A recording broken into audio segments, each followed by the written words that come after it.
Hello friends, welcome back to my channel. This is Priyanka and this video is related to CTET and other competitive examinations. अगर आप CTET की या फिर कोई भी competitive examinations की तैयारी कर रहे हैं तो हमारे स्टडी क्विज चैनल से आप जरूर जुड़िए, क्योंकि यहाँ पे मैं आपको डायरेक्ट NCERT बुक कवर करा रही हूँ जो कोई भी एग्ज़ाम के पॉइंट ऑफ व्यू से बहुत इंपॉर्टेंट है। अगर आप मेरे चैनल पे नए हैं तो मेरे चैनल को सब्सक्राइब करके उसके बगल में जो बेल आइकन है उसे भी प्रेस कर लीजिएगा। तो चलिए अब मैं बात करती हूँ जो स्क्रीन पे फिलहाल आप देख रहे हैं, ये है NCERT बुक क्लास 6 का पॉलिटी और ये लेसन हमारा तीसरा होगा। इसके पहले की लेसन मैं कंप्लीट करा चुकी हूँ। हिस्ट्री भी हमारा कंप्लीट हो चुका है, जियोग्राफी भी हमारा कंप्लीट हो चुका है और साइंस भी हमारा क्लास 6 का कंप्लीट हो चुका है। तो टोटल वीडियोस आपको प्लेलिस्ट पे मिल जाएंगे। चैनल पे जाइएगा, प्लेलिस्ट पे जाइएगा, आपको टोटल वीडियोस वहाँ से मिल जाएंगे, देख लीजिएगा।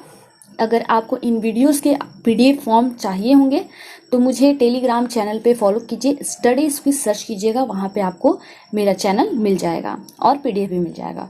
तो चलिए स्टार्ट करती हूँ। ये चैप्टर का नाम जो है वो है सरकार क्या है।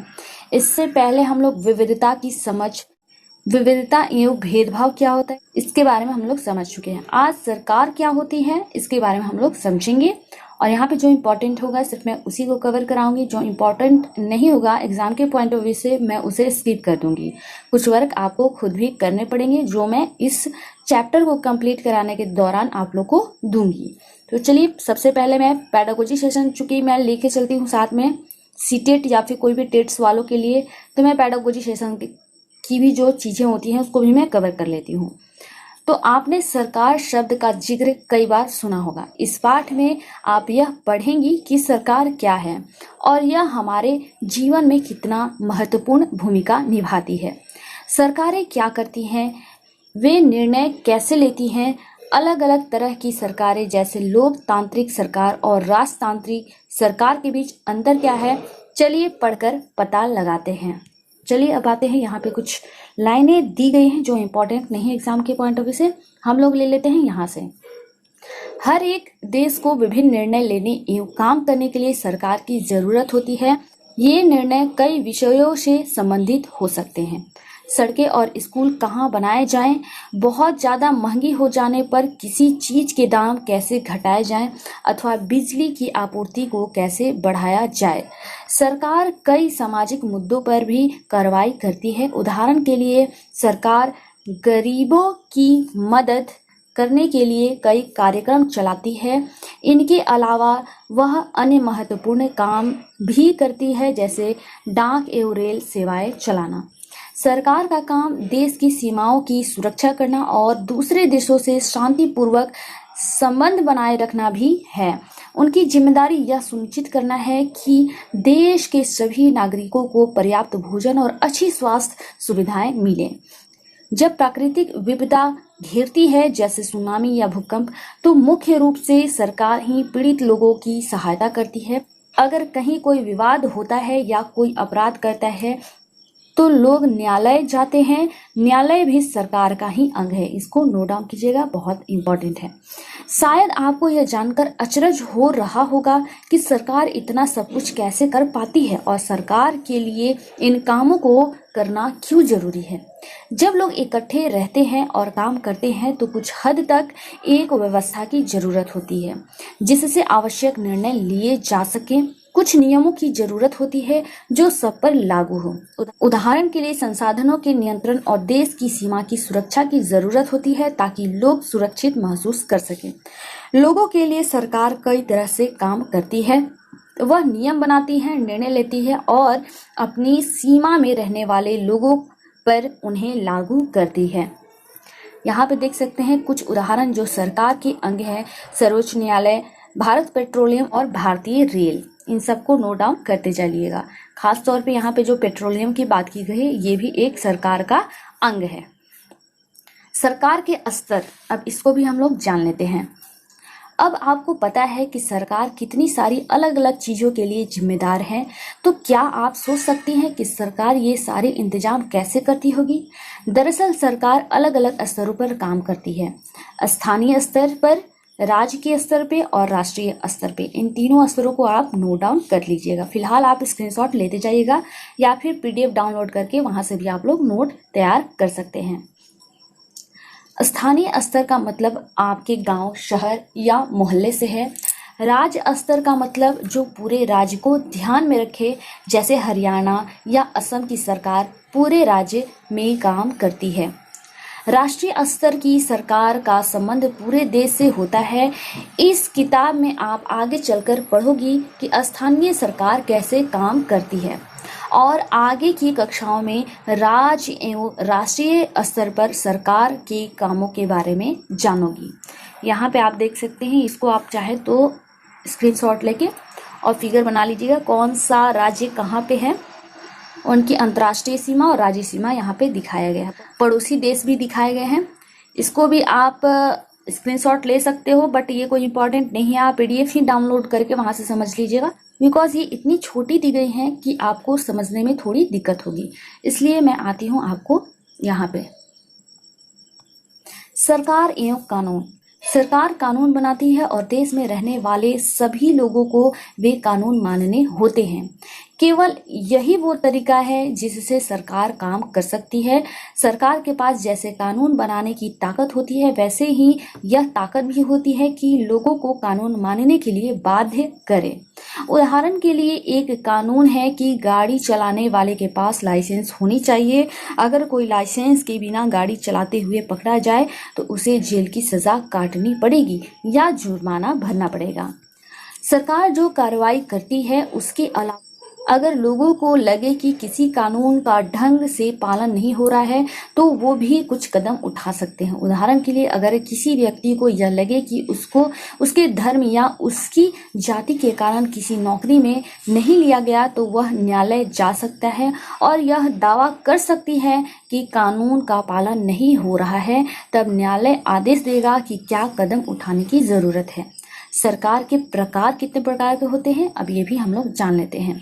सरकार को निर्णय लेने और कानून का पालन करने यानी उसे बाध्य करने की शक्ति कौन देता है? इस प्रश्न का उत्तर इस बात पर निर्भर करता है कि उस देश में कैसी सरकार है। पेडागोजी सेशन से इम्पोर्टेंट है, इसलिए आप इसे नोट डाउन कर लीजिएगा। लोकतंत्र में तो लोग ही सरकार को यह शक्ति देते हैं। लोग ऐसा चुनाव के माध्यम से करते हैं।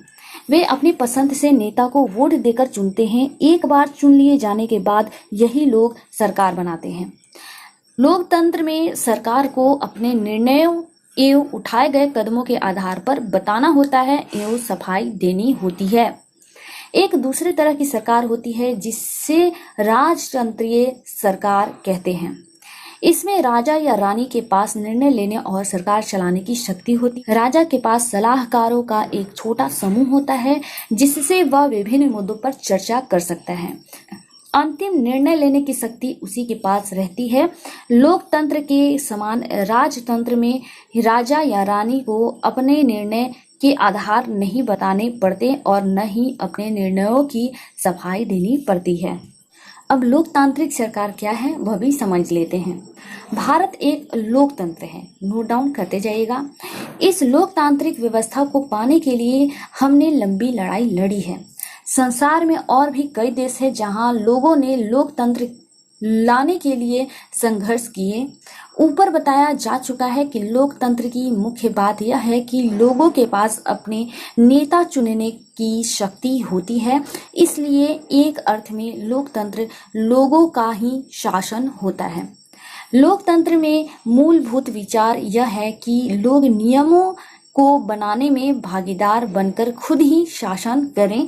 आज के समय में लोकतांत्रिक सरकार को प्रायः प्रतिनिधि लोकतंत्र कहते हैं। प्रतिनिधि लोकतंत्र में लोग सीधे भाग नहीं लेते हैं बल्कि चुनाव की प्रक्रिया के द्वारा अपने प्रतिनिधि को चुनते हैं। ये प्रतिनिधि मिलकर सारी जनता के लिए निर्णय लेते हैं। आजकल कोई भी सरकार अपने आप को तब तक लोकतांत्रिक नहीं कह सकती जब तक कि वह देश के सभी वयस्क नागरिकों को वोट देने का अधिकार न दे दे।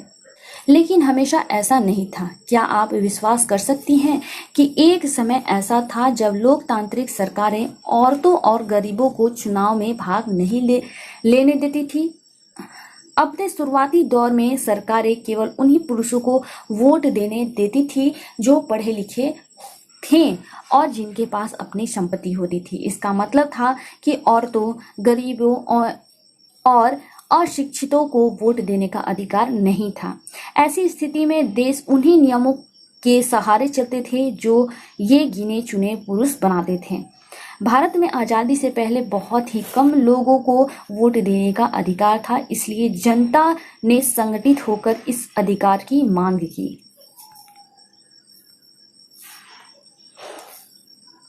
गांधी जी समेत कई नेताओं ने इस अन्यायपूर्ण व्यवहार का विरोध किया। उन्होंने भी जोर शोर से यह मांग की।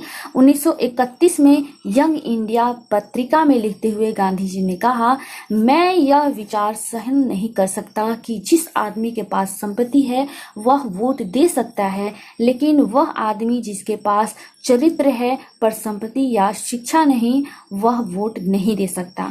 जो दिन भर अपना पसीना बहाकर ईमानदारी से काम करता है वो वोट नहीं दे सकता, क्योंकि उसने गरीब आदमी होने का गुनाह किया है। तो ये भी नोट डाउन कीजिएगा और महात्मा गांधी का जो स्टेटमेंट यहाँ पे दिया गया है इसको भी आप नोट डाउन कीजिएगा। साइड में जो अभी आप देख रहे हैं इसको आप स्क्रीनशॉट लेके, और मैं इसको बिल्कुल छोटा कर दे रही हूँ, और वोट्स फॉर वुमेन की यहाँ पे स्टोरी दी गई है। इसको आप खुद से पढ़ के नोट्स तैयार कीजिएगा, क्योंकि वीडियो काफ़ी लंबा हो जाता है, इसलिए मेरी मजबूरी है कि मैं आप लोग को कम समय में ज़्यादा नॉलेज दूं, तो इसलिए आप इसको नोट डाउन कर लीजिएगा। अब मैं आती हूँ पृष्ठ 33 और 34 के मानचित्रों को देखिए। वे भारत के राज्यों, केंद्र शासित प्रदेशों और जिलों को दर्शाते हैं। इन मानचित्रों और विभिन्न अन्य संसाधनों में निम्न जानकारी से पता लगाएं।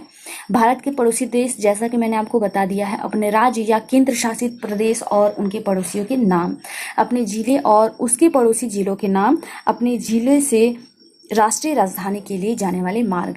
नीचे दी गई तालिका में कथनों पर नजर दौड़ाइए। क्या आप पहचान सकती हैं कि वे सरकार के किस स्तर से संबंधित है? उसके आगे निशान लगाओ। यहाँ पर आप देख लीजिए, यहाँ पे आप स्क्रीनशॉट लेके खुद से कर लीजिएगा और ज़्यादा टाइम नहीं लगेगा। ये अभ्यास आप देख सकते हैं, इसको भी आप ज़रूर कीजिएगा। तो आज के हमारे चैप्टर में इतना ही था, और वीडियो आप लोग को पसंद आता है तो प्लीज़ इसे लाइक शेयर ज़रूर किया कीजिएगा। कमेंट बॉक्स में अपना राय ज़रूर दीजिएगा। चलिए मिलती हूँ नए वीडियो में नई जानकारी के साथ। धन्यवाद।